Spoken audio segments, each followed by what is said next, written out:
கிறிஸ்தவங்க மாத்திரமல்ல, இந்துக்கள், இஸ்லாமியர்கள் எல்லாரும் தான் ஆட்டம் போட்டிருக்கிறாங்க. அப்ப எல்லாருமே ஆவிக்குரியவங்களா? இப்படி கைகளை தட்டணும்னு சொன்னா அது உற்சாகம் கிடையாது. இந்த விரலை இப்படி விரிச்சு வச்சுக்கிட்டு இப்படி தட்டினா அது ஆவிக்குரிய சபைன்னு நினைச்சுக்கிறாங்க. நீங்க கொஞ்ச நேரத்துக்கு முன்னாடிதான் நல்லா ஆராதிச்சீங்க, எல்லாம் செஞ்சீங்க. ஆனா இங்க ஒரு சின்ன வார்த்தை அல்லது உங்களுடைய கோபத்தை கூட கட்டுப்படுத்த முடியலன்னு சொன்னா நீங்கள் ஆவிக்குரியவர்களா என்று கேட்டால் இல்லை, நீங்கள் மாம்சத்துக்குரியவர்கள்.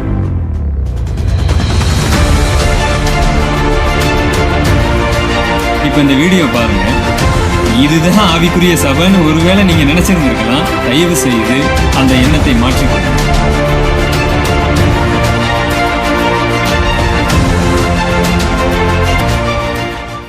பொதுவா ஜனங்கள் கேட்கிற கேள்வி, எந்த சபைக்கு போறீங்கன்னு கேட்கறத விட நீங்க போற சபை ஆவிக்குரிய சபையான்னு கேட்பாங்க.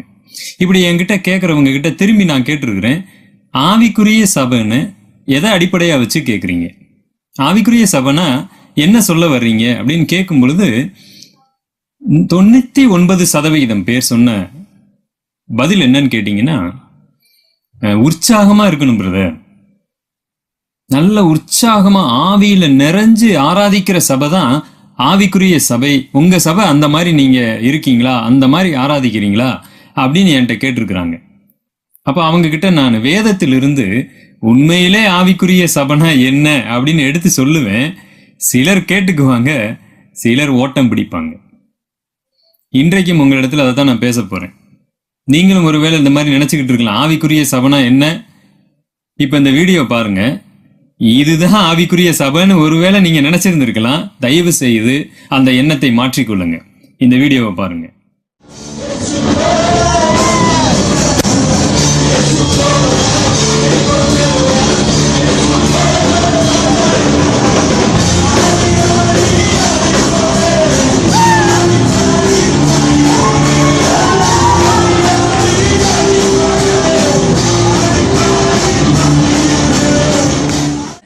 எல்லாரும் இப்ப ஆராதனை ஆராதனை ஆராதனை ஆராதனை, எதுக்கு ஆராதனைங்கிறதெல்லாம் தெரியாது. அன்னைக்கு மைக்கேல் ஜாக்சன் பாடினா இன்னைக்கு நம்ம ஆளுங்க பாடுறாங்க, அவ்வளவுதான் வித்தியாசம். அன்னைக்கு அவன் கலர் கலரா லைட் போட்டு மைக்கேல் ஜாக்சன் இப்படி இப்படின்னா நம்மளும் ஆளு முடியணும். ஓ இப்ப இயேசு ஓ போடுங்க, அது என்னங்க எங்கயா படிச்சா? பின்னால உள்ளவங்க எல்லாம் ஓங்கி ஒரு ஓ போடுங்க பாப்போம். முன்னால உள்ளவங்க எல்லாம் ஓங்கி ஓ போடுங்க பாப்போம். நடுவுல உள்ளவங்க எல்லாம் ஓ போடுங்க பாப்போம். எல்லா கைகளை தட்டி ஆண்டவருக்கு மகிமை வரலாம் சொல்றீங்களா? ஒரு ஓ போடுங்க, அப்படி போடு. எல்லாருக்கும் ஒரு ஓ போடுங்க. Very good.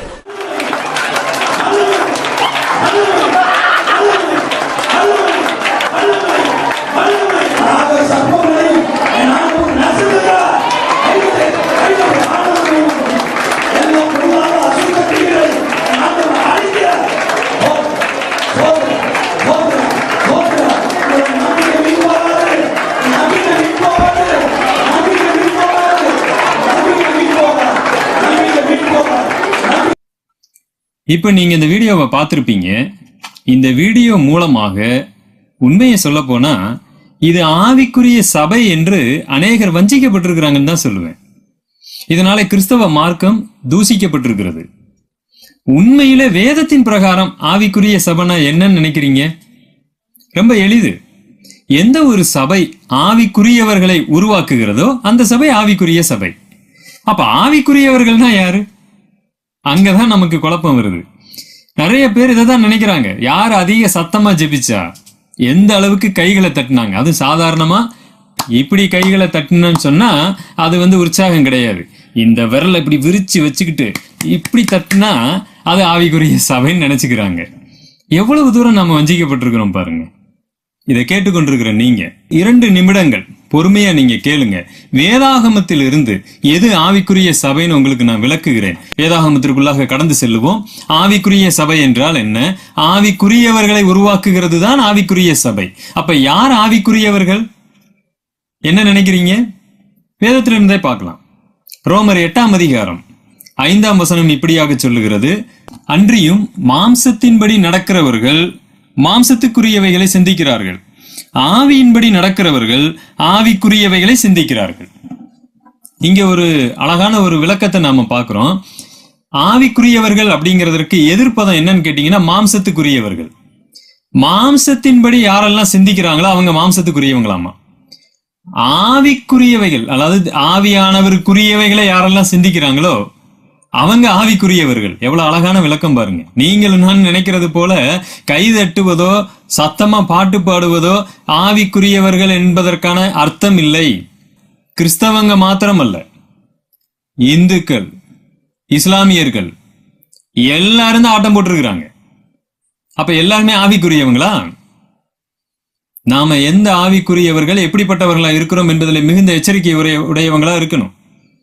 அப்போஸ்தலனாகிய பவுல் கொரிந்து சபைக்கு இப்படியாக எழுதுகிறார். 1 கொரிந்தியர் 3ஆம் அதிகாரம் 1வது வசனம்.